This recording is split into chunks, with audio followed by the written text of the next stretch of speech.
década do século XX ficou marcada pelo início daquela que viria a ser conhecida como a Grande Guerra.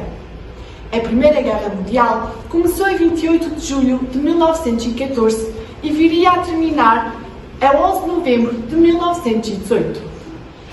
Mais de 9 milhões de combatentes foram mortos, em grande parte por causa dos avanços tecnológicos que terminaram um crescimento enorme na letalidade das armas. Entre as principais causas da guerra incluem-se as políticas imperialistas estrangeiras das grandes potências da Europa. Em Portugal, da-se a implantação da República em 1910, após uma revolução organizada pelo Partido Republicano Português, iniciada no dia 2 de outubro e vitoriosa na madrugada do dia 5 de outubro, que destituiu a monarquia constitucional e implantou um regime republicano em Portugal. Este período de 16 anos ficou marcado por uma grande instabilidade política com 45 governos.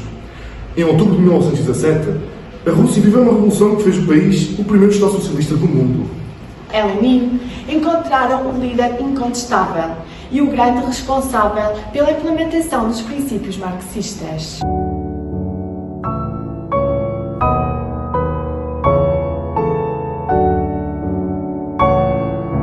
A década de 30 em Portugal ficou marcada pelo Estado Novo, um regime político ditatorial, autoritário e corporativista que vigorou durante 41 anos, desde a aprovação da Constituição Portuguesa de 1933 até à sua queda a 25 de abril de 1974.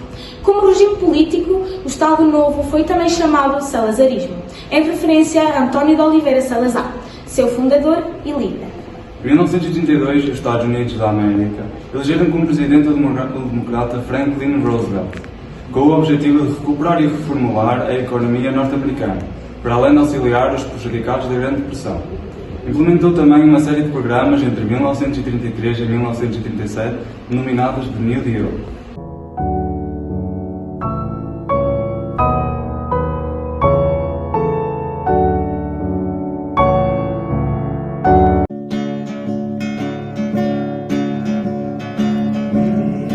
O Estado Novo foi um regime político ditatorial, autoritário e corporativista. Figurou em Portugal durante 41 anos ininterruptos, desde a aprovação da Constituição Portuguesa de 1933 até ao seu derrubo pela Revolução de 25 de abril de 1974. No ambiente de frenética intriga política que se vivia, os boatos de golpe desde há muito que corriam, sendo seguro que existiam múltiplos convites ao general Gomes da Costa para dirigir um golpe, como sempre, regenerador, que salvasse a pátria. A 28 de maio de 1926 aconteceu um golpe de Estado, promovido pelos militares, que pôs fim à Primeira República Parlamentar Portuguesa. Começou em Braga, comandado pelo general Gomes da Costa. Na organização e na forma de mobilização há muitos traços comuns com a Marcha sobre Roma, que a 28 de outubro de 1922, pouco mais de 3 anos antes, levou à instauração do fascismo em Itália. O pronunciamento militar não encontrou oposição significativa e marcou a integração do nosso país na esfera dos regimes ditatoriais, e a democracia só voltou a Portugal após 50 anos. No começo, instalou-se uma ditadura militar, que se manteve até 1933, mas mesmo depois do golpe militar, a situação económico-financeira de Portugal continuava grave e instável. Os desentendimentos entre os militares provocaram sucessivas mudanças de chefe executivo, desde o comandante Mendes Cabeçadas aos generais Gomes da Costa e Óscar Carmona. Esta instabilidade resultou no agravamento do déficit orçamental e a adesão inicial acabou por desaparecer. Em 1928, o Presidente da República, Óscar Carmona, convidou António de Oliveira Salazar, professor de Economia da Universidade de Coimbra, que ficou com a pasta das Finanças, num período em que era urgente controlar as contas públicas. Para tirar o país da situação difícil em que se encontrava, Salazar teve de tomar algumas medidas. Aumentou os impostos para garantir mais dinheiro para o Estado, diminuiu as despesas com a saúde, educação e assistência social, reduziu os salários dos funcionários públicos e incentivou as exportações. Assim, o país apresentou com Salazar nas finanças, pela primeira vez em 15 anos, um saldo positivo no orçamento. Este sucesso foi apelidado de milagre e conferiu prestígio ao ministro, que mais tarde, em 1932, é nomeado chefe do governo. No programa político de Salazar estava a implementação de um programa de construção de grandes obras públicas, que exigiam muita mão de obra e desta forma travava o desemprego e melhorava as condições de vida de milhares de portugueses. Apesar dos inúmeros esforços para modernizar o país, muitos portugueses continuavam com baixa qualidade de vida e emigravam principalmente para a França e a Alemanha. Em 1930 lançaram-se as bases orgânicas da União Nacional e promulgou-se o Ato Colonial. Em 1933 promulgou-se a Constituição de 1933 e com ela inicia-se o período da história que ficou conhecido como Estado Novo. Com a Constituição de 1933 passam a existir 4 órgãos de soberania. O Governo é o órgão com mais poder e legitimidade para aplicar leis, Presidente da República, Assembleia Nacional, formada apenas com deputados do partido do Governo, União Nacional, e tribunais. Foram então forçados os poderes do chefe do Governo e limitados os poderes do Parlamento. Com slogans como Estado Forte e de tudo pela nação, nada contra a nação, Salazar repudiou o liberalismo, a democracia e o parlamentarismo e proclamou o caráter autoritário, corporativo, conservador e nacionalista do Estado Novo. Deste modo, não demorou muito a convencer grande parte do país da justiça da sua política, obtendo o apoio de quantos haviam desacreditado da Primeira República. O Estado Novo defendia que os portugueses deviam viver e defender os valores de Deus, pátria e família, e respeitar e reconhecer Salazar como chefe do governo. Para promover estes ideais, o regime servia-se de manuais escolares para enaltecer os feitos portugueses e reforçar a fé católica junto dos portugueses. Organizou exposições sobre os grandes feitos dos portugueses, quer do Estado Novo, quer da história portuguesa, e publicou cartazes que transmitiam mensagens de apoio à política do regime. As crianças e os jovens entre os 7 e 14 anos eram ensinados a obedecer ao Estado e ao regime, pelo que ingressavam na mocidade portuguesa. Mecanismos repressivos. Censura. Todas as publicações e espetáculos eram examinados previamente para que não criticassem o regime. PIDE. A polícia política era constituída por inspectores que tinham como objetivo prender todos os que criticassem o governo. Prisões políticas. Estabelecimentos para onde eram levados os que criticavam ou discordavam do sistema governativo. António de Oliveira Salazar foi uma personalidade extremamente conservadora e isso repercutiu-se no sistema político que liderou. O Estado Novo distinguiu-se entre os demais pelo seu caráter profundamente conservador e tradicionalista. Criticou-se a sociedade urbana e industrial, fonte de todos os vícios. Enalteceu-se o mundo rural, refúgio da virtude e da moralidade. Protegeu-se a religião católica e reduziu-se a mulher a um papel passivo. A mulher modelo foi definida como uma esposa carinhosa e submissa, uma mãe sacrificada e virtuosa. O Estado Novo adotou o nacionalismo exacerbado, tudo pela nação, nada contra a nação. À semelhança do fascismo italiano, o Estado Novo afirmou-se antiliberal, antidemocrático e antiparlamentar. Salazar declarou-se opositor da democracia parlamentar e defendia só a valorização do poder executivo como garante de um Estado forte e autoritário. Negou o divisionismo fomentado pela luta de classes marxista, propondo o corporativismo como modelo de organização económica, social e política. Os principais opositores ao regime eram o PCP, Partido Comunista Português, e o MUD, Movimento de Unidade Democrática. Humberto Delgado também contestava o regime e chegou a concorrer como independente para Presidente da República em 1958, mas foi derrotado por Américo Tomás, candidato do regime. Zeca Afonso, cantor e compositor de músicas contra o regime. Francisco Sá Carneiro, que liderou um grupo de jovens deputados contra as políticas do Estado Novo. Em 1968, Salazar sofreu um acidente que o obrigou a afastar-se do governo do país. Foi substituído por Marcelo Caetano, que viria a ser o último presidente do Conselho de Ministros. Medidas: abrandamento da censura e da polícia política, melhoria da assistência social, instituição dos subsídios de Natal e de férias. Contudo, estas medidas não foram suficientes para travar o descontentamento dos militares e a guerra colonial parecia não ter fim para os militares que lutavam desde 1961. A guerra colonial durou 13 anos e teve como consequências milhares de mortos e mutilados, para além das elevadas despesas militares. Marcelo Caetano não conseguiu travar esses efeitos, o que levou os militares a preparar um golpe de Estado que viria a acontecer a 25 de abril de 1974, colocando um ponto final no Estado Novo. É um silêncio A década de 40 ficou marcada pela Segunda Guerra Mundial, um conflito militar global que durou de 1939 a 1945, envolvendo a maioria das nações do mundo, incluindo todas as grandes potências, organizadas em duas alianças militares opostas, os Aliados e o Eixo.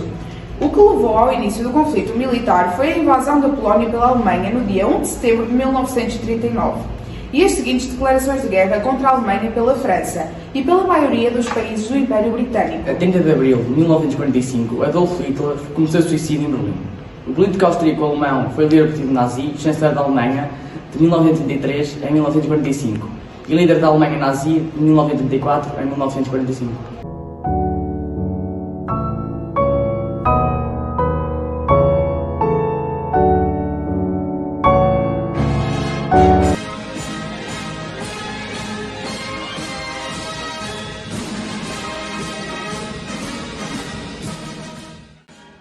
Dirigente da Alemanha nazi, Adolf Hitler nasceu na Áustria em 1889, porém só se naturalizou alemão em 1932.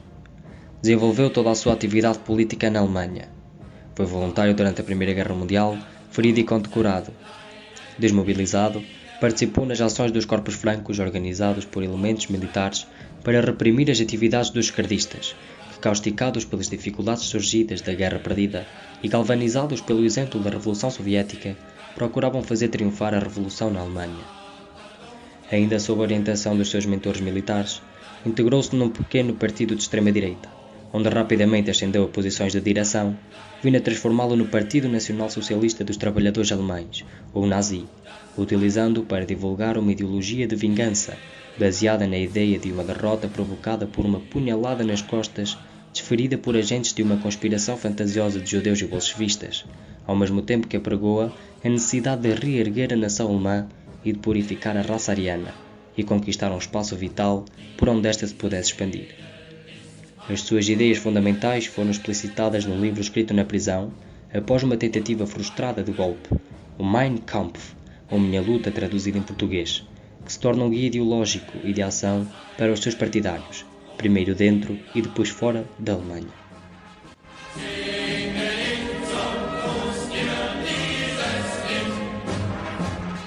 E a ação dos seus partidários, organizados em milícias próprias, cedo se caracteriza pela violência contra os partidos de esquerda e os sindicatos e contra a minoria judaica, transformada em bode expiatório todos os males da nação alemã, gravemente afetada por uma séria crise económica e social. É, contudo, por via eleitoral e com o apoio parlamentar que consegue atingir o poder, começando imediatamente a colocar em prática uma política repressiva, quer contra os partidos da oposição, quer contra os seus correligionários, que lhe disputavam a liderança, e são abertos os primeiros campos de concentração para internar comunistas e social-democratas.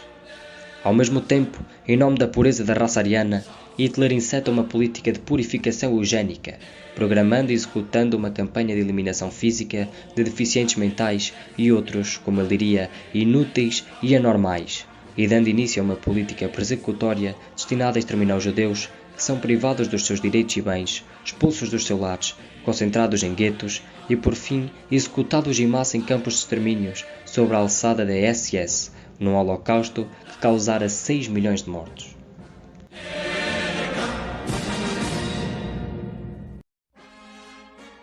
A política externa de Adolf Hitler caracteriza-se por uma grande agressividade e conduz à Segunda Guerra Mundial, que se alastrou por quase toda a Europa, a parte da África Setentrional e a Ásia, em conjugação com operações dos seus aliados italianos e japoneses, que assinaram com a Alemanha um pacto político-militar designado como Eixo Anticominterno. A guerra durou cerca de 6 anos, de 1939 a 1945, saldando-se pela destruição completa ou quase completa de vastas regiões, pela morte de cerca de 50 milhões de pessoas, terminando com a derrota de Hitler e dos seus aliados em todas as frentes de combate. Nos últimos dias do conflito, com as tropas soviéticas às portas da capital do seu Reich, sentindo a derrota aproximar-se inexoravelmente, Hitler suicida-se e o seu corpo é queimado por alguns dos seus soldados. A Alemanha rende-se pouco tempo depois.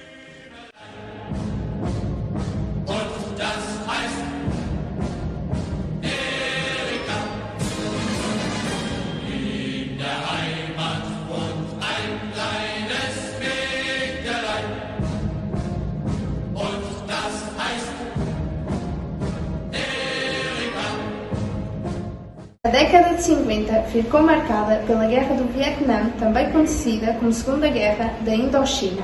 Foi um grande conflito armado que aconteceu no Vietnã, Laos e Camboja, de 1 de novembro de 1955 até à queda de Saigon, em 30 de abril de 1975. Foi oficialmente travada entre o Vietnã do Norte e o governo do Vietnã do Sul. De um lado, o Vietnã do Norte, apoiado pela União Soviética, China e outros países aliados comunistas. Do outro, o Vietnã do Sul, apoiado pelos Estados Unidos, Tailândia, Coreia do Sul e outros anticomunistas. Em Portugal, iniciava-se a construção da Ponte da Rábida, com um arco por cima do Rio Douro, que liga as cidades de Porto e Gaia.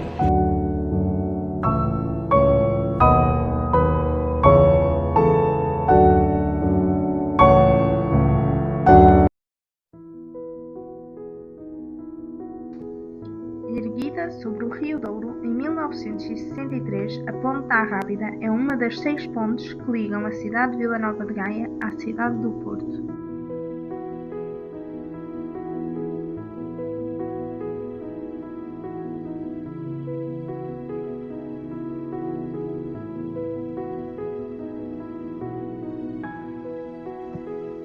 Por volta da década de 40, constatou-se que a circulação na ponte de Dom Luís I entre as duas cidades fazia-se com muita dificuldade, muito também devido à expansão demográfica do distrito do Porto e do concelho de Vila Nova de Gaia. Reconheceu-se a necessidade de uma travessia alternativa.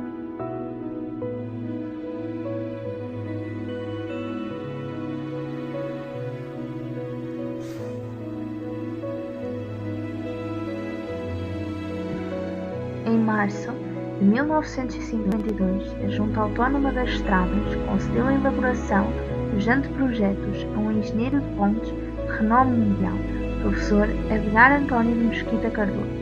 Posto isto, a 22 de junho de 1963, finalmente inaugurada a Ponte da Rábida, no mandato de Nuno Pinheiro Torres.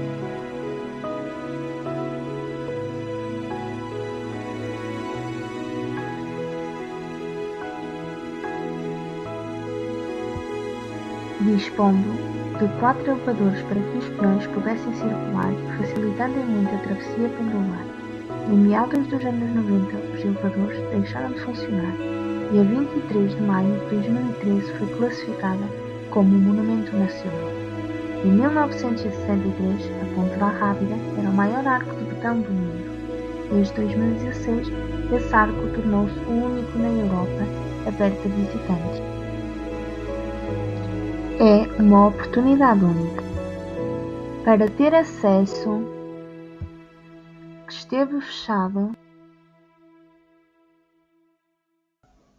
durante 53 anos, na companhia de um guia e com todos os equipamentos de segurança. Até quem tem vertigens pode subir a um dos edifícios mais icónicos do Porto. No topo de 65 metros acima do rio, um local tranquilo e relaxante onde se aprecia uma vista única. A terminar, a descida dos 262 degraus revela a dimensão e a elegância deste monumento nacional.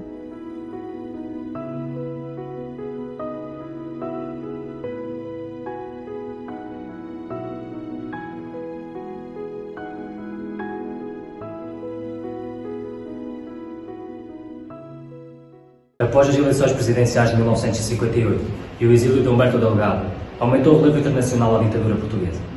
Henrique Calvão, aproveitando esse mediatismo, organizou um assalto ao Paquete de Santa Maria com 600 passageiros a bordo. Foi amplamente divulgado pela imprensa estrangeira, evidenciando o progressivo isolamento do regime salazarista. A 5 de novembro de 1962, iniciaram-se os trabalhos de construção da ponte sobre o Tejo, uma ponte suspensa rodoferroviária sobre o rio Tejo que liga a cidade de Lisboa a Almada, atravessando o estuário do Tejo na parte final e mais estreita. Até 1974, a ponte sobre o Tejo chamava-se Ponte de Salazar, mas o seu nome foi alterado para 25 de Abril, fazendo alusão à Revolução de 25 de Abril de 1974. José Sobral de Almeida Negreiros foi um artista multidisciplinar português que se dedicou fundamentalmente às artes plásticas e à escrita, ocupando uma posição central na primeira geração de modernistas portugueses.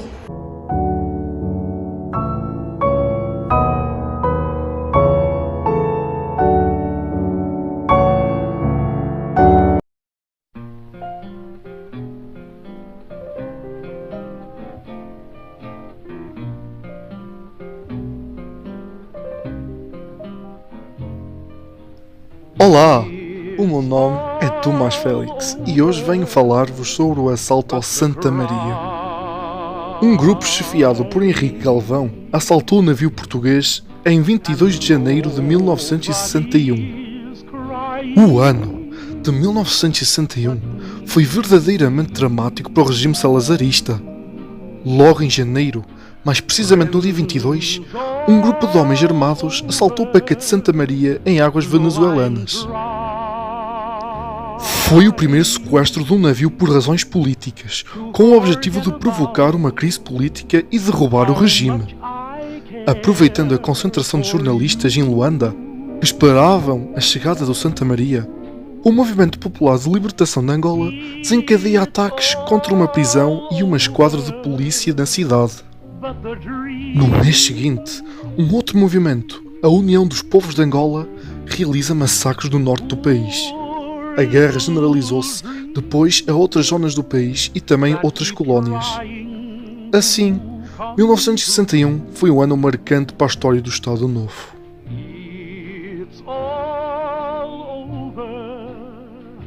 But the cry,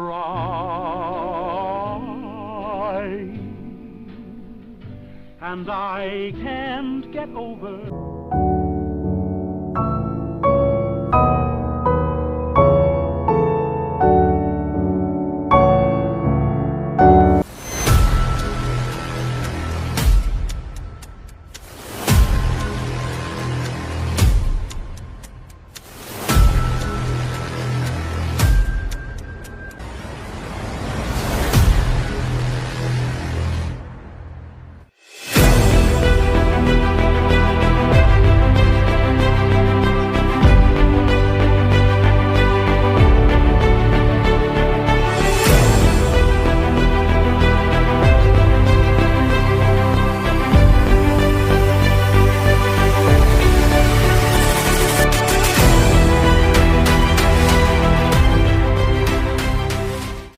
Olá a todos, eu sou Diana Cardoso e venho-vos apresentar o meu trabalho no âmbito do projeto Aqui à História.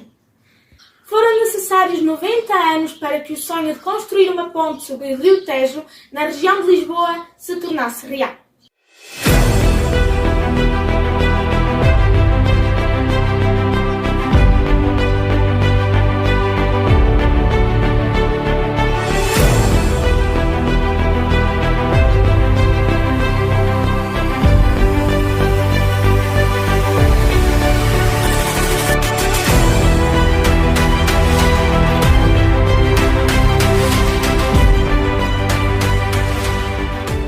A primeira ideia sobre a construção de uma ponte que ligasse a cidade de Lisboa à Almada remonta ao ano de 1876.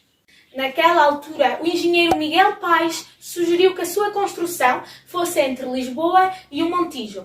Apenas no ano de 1958, os governantes portugueses decidiram oficialmente a construção de uma ponte. A 5 de novembro de 1962, iniciaram-se os trabalhos de construção, passados quase 4 anos e 6 meses antes do prazo previsto. Lisboa, cidade cheia de encanto e beleza, sempre a sorrir tão formosa, no vestir sempre airosa, o branco véu da saudade cobre teu rosto, linda princesa.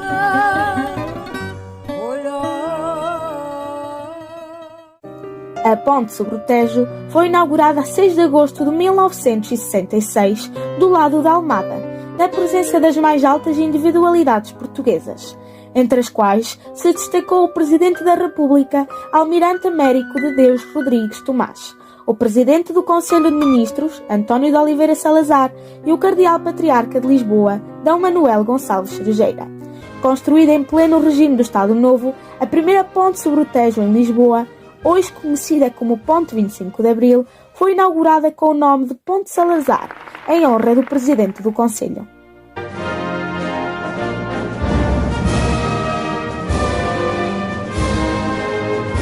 Estima-se que a criação da estrutura tenha custado cerca de 2 milhões de escudos, cerca de 10 milhões de euros, um investimento bastante elevado para a época.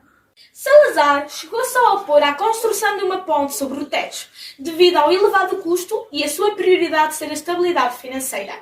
Porém, acabou por ceder, uma vez que o investimento era essencialmente financiado pela banca estrangeira. Depois do 25 de abril de 1974, que pôs fim ao regime do Estado Novo, vários populares propuseram imediatamente a retirada do nome do ditador Salazar, substituindo-o por Ponte 25 de Abril. Os números são impressionantes. Envolvidos nos trabalhos da construção da ponte, estiveram para cima de 2 milhões de pessoas. Houve dias com mais de 3.000 trabalhadores no ativo. As duas âncoras e as duas torres suportam a ponte através de cabos de suspensão primários e secundários, constituídos por milhares de quilómetros de cabos e fios de aço. Apesar da sua imponência, a ponte é uma estrutura leve e dinâmica.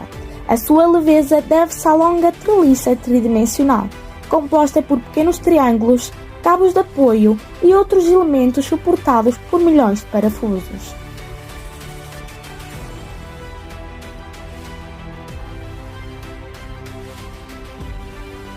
A sua flexibilidade e elasticidade permitem que o tabuleiro ferroviário se movimente 75 cm para cada lado e o topo das torres oscile 1 metro para cada lado.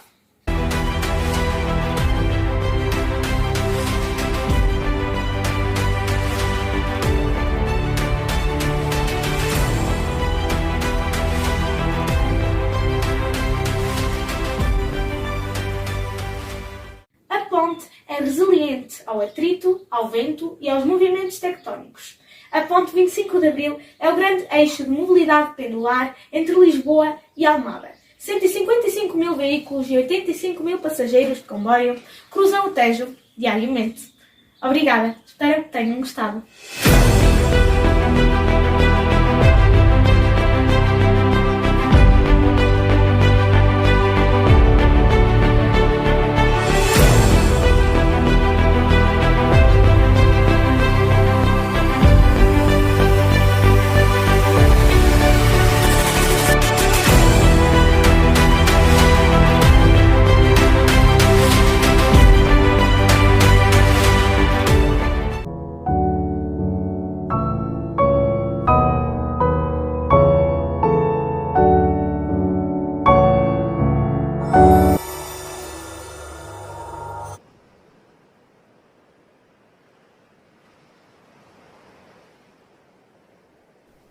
José Sobral de Almeida Negreiros nasceu em São Tomé e Príncipe a 7 de abril de 1893.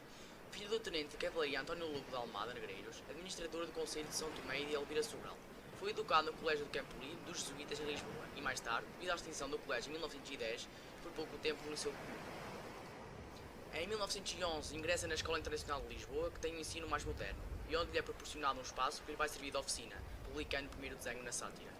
Em 1912, redige e ilustra integralmente o jornal manuscrito A Paródia, reproduzido a copiógrafo na escola, expõe no Salão dos Humoristas Portugueses e colabora com desenhos para várias publicações. Em 1913 realiza a primeira exposição individual, apresentando cerca de 90 desenhos na Escola Internacional, e conhece Fernando Pessoa, escrever uma crítica à exposição na Águia. Continua a colaborar como ilustrador para várias publicações, e em 1914 torna-se diretor artístico do semanário monárquico Papagaio Real. No ano seguinte, escreve a novela Em Gomadeira, publicada em 1917, onde aplica o interseccionismo teorizado por Fernando Pessoa, a beirante do surrealismo. Colabora no primeiro número da revista Orfeu, depreciado por Júlio Dantas, que afirma que não há justificação para o sucesso da revista e para a publicidade feita ao seu redor, afirmando que os autores são pessoas sem juízo. Ainda nesse ano de 1915, Almada realiza o bailado O Sonho da Rosa.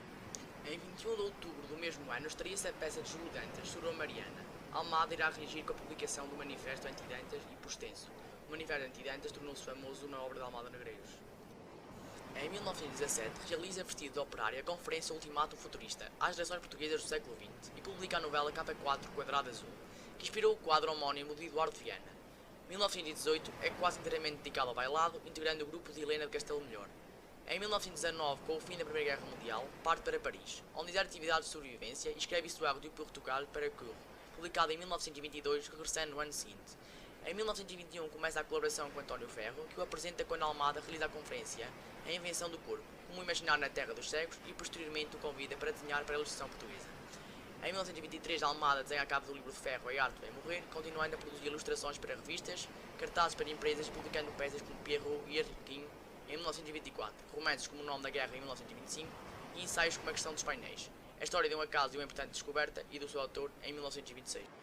De 1943 a 1948, a sua atividade incide na realização dos frescos das Gás Marítimas de Alcântara e da Rocha do Conde de Hortos, sendo-lhe atribuído o Prémio Domingos Sequeira em 1946. Regressa à realização de vitrais em 1951, desenhando o da Igreja do Santo Condestável, Lisboa, e os da Capela de São Gabriel, em Vendas Novas, e à pintura em 1954, quando pinta o retrato de Fernando Pessoa. Em 1954, por encomenda do restaurante Irmãos Unidos, no Rocio, Almada Negreiros, executa uma grande pintura a óleo sobre tela, na qual representa Fernando Pessoa. A pintura é feita durante o verão, na Quinta de Bicasse, no Estoril. Segundo Sara Afonso, mulher do artista e também ela pintora, num local de jardim. Esta luz suave, quase doce, impregna toda a pintura, reforçando a aura do poeta. Retratado a uma mesa de trabalho, sobre a qual se vêem, no canto iluminado pelo sol, os 2 volumes publicados da revista Orfeu. É para Orfeu que se dirige o olhar de Pessoa, destacando-se o número 2, que preenche a capa do 2º volume.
A década de 90 ficou marcada pela Guerra do Golfo, que se iniciou a 2 de agosto de 1990. Foi um conflito militar travado entre o Iraque e forças da coligação internacional, liderada pelos Estados Unidos e patrocinada pela ONU, autorizando o uso da força militar para alcançar a libertação do Kuwait, que havia sido ocupado e anexado pelas forças armadas iraquianas sob as ordens de Saddam Hussein. Fundada a 1 de junho de 1998, o Banco Central Europeu é o banco central responsável pela moeda única da zona euro e a sua principal missão é preservar o poder de compra do euro, assegurando assim a estabilidade dos preços na respectiva zona.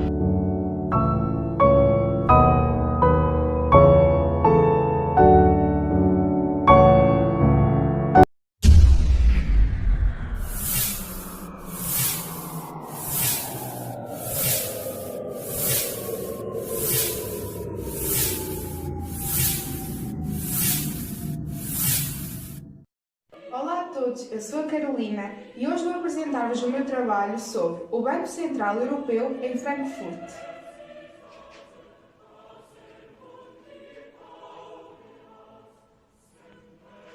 Venham daí! Criado em junho de 1998, o Banco Central Europeu sucedeu ao Instituto Monetário Europeu, que tinha anteriormente desempenhado um papel central na preparação do lançamento do euro. O Banco Central Europeu está sediado em Frankfurt, na Alemanha, e trabalha de forma articulada com os seus homólogos bancos centrais nacionais para preparar e implementar as decisões tomadas pelos seus órgãos de decisão. A eficiência energética foi um elemento fundamental na concessão do edifício. O edifício principal do Banco Central Europeu dispõe de um sistema de recolha de águas pluviais e de reciclagem, e o calor gerado pelo centro de informática é utilizado no aquecimento dos escritórios. As condutas geotérmicas incorporadas nas fundações também servem para aquecer e arrefecer o edifício. Este edifício inclui novos arranha-céus gêmeos de 185 e 165 metros e um novo edifício baixo para ligar os 2 prédios. O período de 1941 a 1945 foi um capítulo negro na história, pois nesse ano a ala este foi utilizada para a deportação de judeus. No antigo centro do agrupamento encontra-se agora um memorial das vítimas do Holocausto.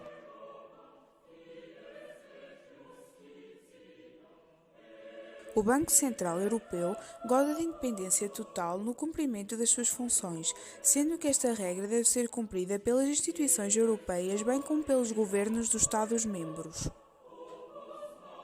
O principal objetivo do Banco Central Europeu e dos sistemas nos quais participa é a estabilidade dos preços na zona da União Europeia, de forma a garantir o poder de compra dos agentes.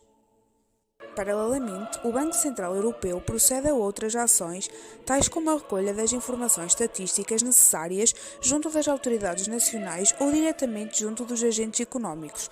O Banco Central Europeu é constituído pelas seguintes entidades: Conselho de Governadores, Comissão Executiva e Conselho Geral. O Conselho de Governadores é o órgão de decisão supremo do Banco Central Europeu e tem como principal atribuição a formulação da política monetária da área do euro. Na primeira década do século XXI, aconteceu um atentado que parou o mundo. A 11 de setembro de 2001, foi levado a cabo um atentado terrorista e uma série de ataques suicidas contra os Estados Unidos, coordenados pela organização fundamentalista islâmica Al-Qaeda. Colidiram intencionalmente dois aviões contra as torres gêmeas do complexo empresarial do World Trade Center, na cidade de Nova York, matando todos a bordo e muitas pessoas que trabalhavam nos edifícios. Construída a 11 de setembro de 2005, o Teardrop Memorial é uma escultura de 10 andares de Zurab Tsereteli, que foi dado aos Estados Unidos como um presente oficial do governo russo, como memorial às vítimas dos ataques de 11 de setembro de 2001 e do atentado ao World Trade Center em 1993.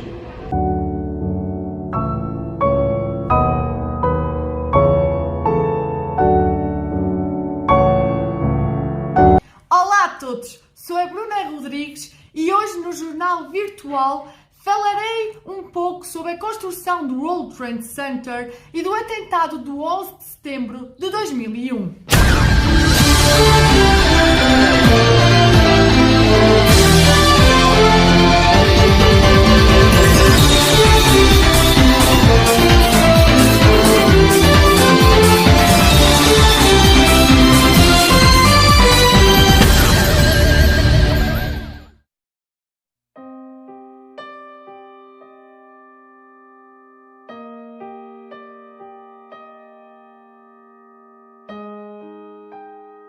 As Torres Gêmeas foram um complexo comercial composto por 7 edifícios situados em Nova Iorque.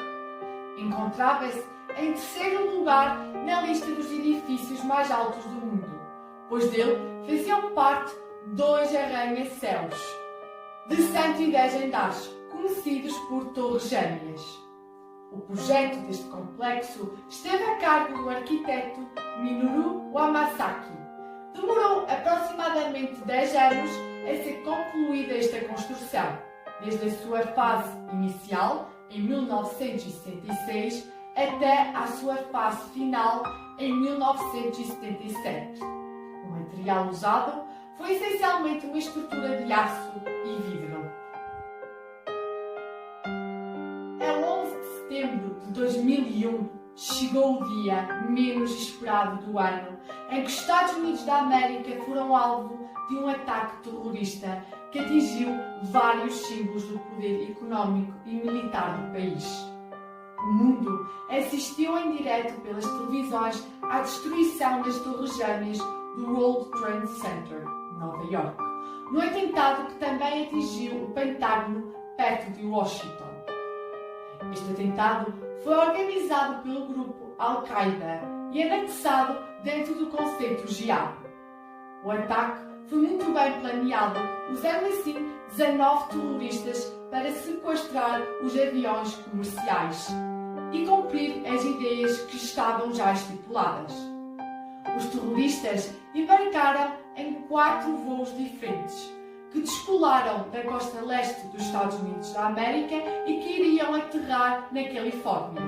Estes 4 voos eram de diferentes empresas aéreas norte-americanas, a American Airlines e a United Airlines. Tudo começou às 8 horas e 45 minutos, quando o primeiro avião, um Boeing 767, que estava a fazer o voo 11 de Boston em direção a Los Angeles, atingindo assim a torre norte do World Trade Center. Mais tarde, às 9 horas e 3 minutos, totalizando 17 minutos depois do primeiro ataque, um segundo Boeing 767, o voo 175, que também saiu de Boston com destino a Los Angeles, atingiu a Torre Sul do World Trade Center. Este atentado resultou em 2.996 mortes.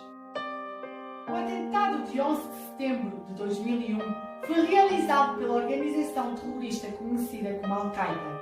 Esta organização surgiu no final da década de 1980, durante a guerra do Afeganistão, e um dos líderes principais e um dos fundadores desta organização chamou-se Osama Bin Laden. O atentado realizado pela Al-Qaeda teve como motivação o ódio cultivado por Osama Bin Laden contra os Estados Unidos. Alegou que o ataque era motivado pela interferência americana em países muçulmanos e pelo apoio dado pelos americanos a Israel. A trajetória de Osama Bin Laden, com o fundamentalismo islâmico, interpretação radical do islamismo, remonta à Guerra do Afeganistão em 1979, quando os americanos começam a financiar revoluções contra o governo afegão. Osama Bin Laden, depois dos soviéticos invadirem o Afeganistão, foi convidado a aderir à luta contra os soviéticos e assim entrou para o submundo do radicalismo islâmico. Após a guerra, no final da década de 1980, fundou Al-Qaeda. Osama Bin Laden criou este ódio com os Estados Unidos depois do governo da Arábia Saudita decidir optar pelo apoio das tropas norte-americanas em vez das tropas da Al-Qaeda na Guerra do Golfo. No final da década de 1990, começa a ser planeado o ataque que hoje chamamos de 11 de setembro. O atentado do 11 de setembro resultou em inúmeras consequências, que vão muito além da quantidade de mortos e da destruição material. Este atentado mudou radicalmente as medidas de segurança para os voos, não só nos Estados Unidos da América, mas em toda a parte do mundo. E fez com que os Estados Unidos da América criassem uma legislação antiterrorista bastante rígida. O presidente americano era George Bush, que deu início à Guerra ao Terror, um combate ao terrorismo que foi realizado no Oriente Médio. O primeiro alvo dos norte-americanos foi o Afeganistão, uma vez que o Talibã dava abrigo à Al-Qaeda e a Osama Bin Laden. As tropas americanas conseguiram derrubar o governo que abrigava o grupo Al-Qaeda e a Osama Bin Laden. Até hoje, o Afeganistão sofre com uma instabilidade causada pela invasão norte-americana em 2001. Concluindo, os acontecimentos do 11 de setembro trouxeram para primeiro plano Al-Qaeda enquanto ator geopolítico não estatal, que deve ser visto não como um movimento fundamentalista islâmico, mas como um movimento político radical usando métodos terroristas, disposto a dar uma nova solução política unificadora ao mundo árabe, utilizando o Islão como fator legitimador.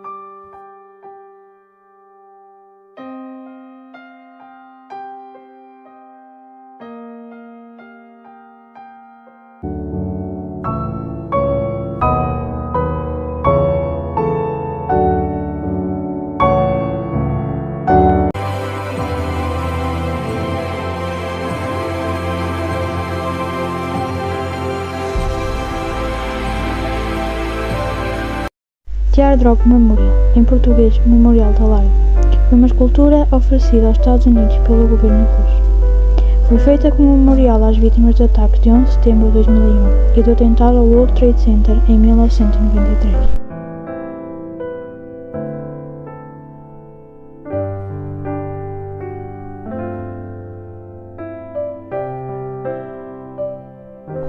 Este monumento situa-se no final do antigo terminal marítimo militar em Nova Jersey. A escultura compreende uma torre revestida de bronze. No centro da torre há uma abertura vertical recortada que representa os danos causados aos vários edifícios por terroristas.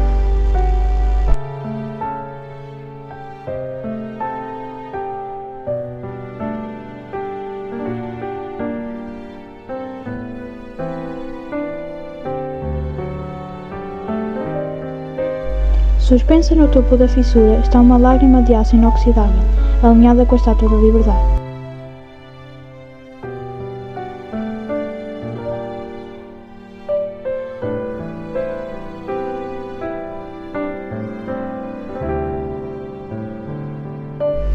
Os nomes das pessoas mortas em 11 de setembro estão escritos na base. No granito de 11 lados estão escritos mais de 3.000 nomes das pessoas mortas nos atentados e ataques terroristas.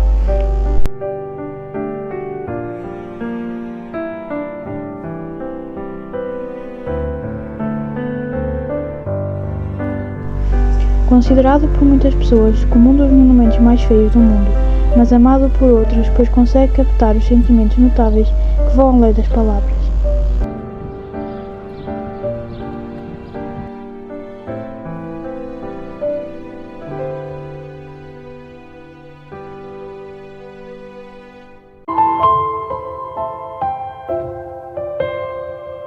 Estes 3 anos foram muito importantes. Eu aprendi imenso, cresci muito mais e evoluí enquanto pessoa e enquanto aluna. À professora Ana Alonso só posso agradecer por tudo aquilo que me ensinou, por me ter feito crescer tanto e pelos raspanetes. Ainda não sei isto básico. Obrigada, professora, obrigada, colegas, por tornar esta viagem do secundário tão inesquecível. Foram 3 anos muito intensos e de muito trabalho, mas olhando para trás sinto que fiz a escolha certa. Quero agradecer à professora por todos os momentos e por todos os ensinamentos que irei para sempre recordar. Agradeço também aos colegas por durante estes 3 anos sermos mais do que colegas, mas uma família. Uma despedida das aulas da setora, porque na verdade tudo acaba, mas espero encontrá-la por aí. Durante estes anos cresci muito intelectualmente e enquanto pessoa. Agradeço isso à professora de História e também aos meus colegas. Estes 3 anos significaram muito. Foram 3 anos muito difíceis, mas magníficos. E vamos sair daqui mais inteligentes e melhores pessoas. A professora foi qualquer coisa assim muito boa que nos aconteceu, principalmente para mim. Aprendi muito, saio daqui uma pessoa melhor e com capacidades que não tinha. E gostei muito. O que é que eu posso dizer sobre estes 3 anos? Foram 3 anos inesquecíveis, como é óbvio, nem tudo foi um mar de rosas, houve muitos altos e muitos baixos, mas isso fez com que eu crescesse em pessoa e só tenho que agradecer aos meus colegas por me aturarem durante estes 3 anos e um agradecimento muito especial à nossa professora de História, a Ana Alonso, por nos ter ensinado e tornar-nos mais cultos. Em primeiro lugar, queria agradecer à professora por estes 3 anos, no meu caso foram 4. Acho que aprendi muito, evolui muito como pessoa e como pessoa tipo, intelectualmente. E também aprendi muito sobre as disciplinas de História, o que me fez também evoluir e melhorar como pessoa e melhorar a minha mentalidade. E pronto, basicamente acho que é isso. É só dizer uma palavra de obrigado à professora e aos meus colegas. Este é o último trabalho destes 3 anos, é o fim de uma caminhada, de um ciclo, mas vamos levar para a vida toda os ensinamentos e os conselhos que a professora Ana Alonso nos deu. Muito obrigada pela sua dedicação e carinho para connosco. Queria agradecer à professora e aos colegas por estes 3 anos incríveis e vou levar-vos para a vida. Obrigada. Foram 3 anos muito complicados, mas eu quero agradecer à professora de História por toda a paciência que teve connosco e que nos ajudou a evoluir muito. Quero agradecer por tudo que me ensinou e sinto que cresci imenso a nível pessoal como a nível intelectual. Obrigado.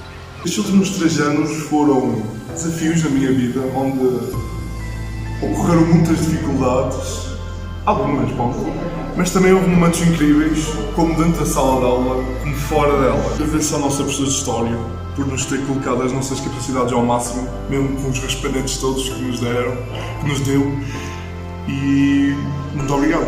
E os ensinamentos que levamos para a vida também, nestes 3 anos, ao longo destes 3 anos, acredito que também é uma mais-valia. Aliás, não só no conhecimento disciplinar, destas disciplinas, seja o que for, mas também nos ensinamentos para a vida. Acredito que estes 3 anos foram anos de muito crescimento, muito desenvolvimento e, acima de tudo, maturação. E de resto, só me despeço Um beijo.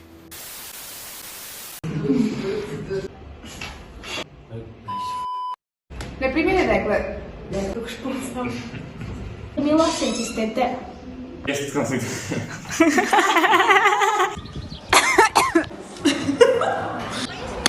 Outra vez está.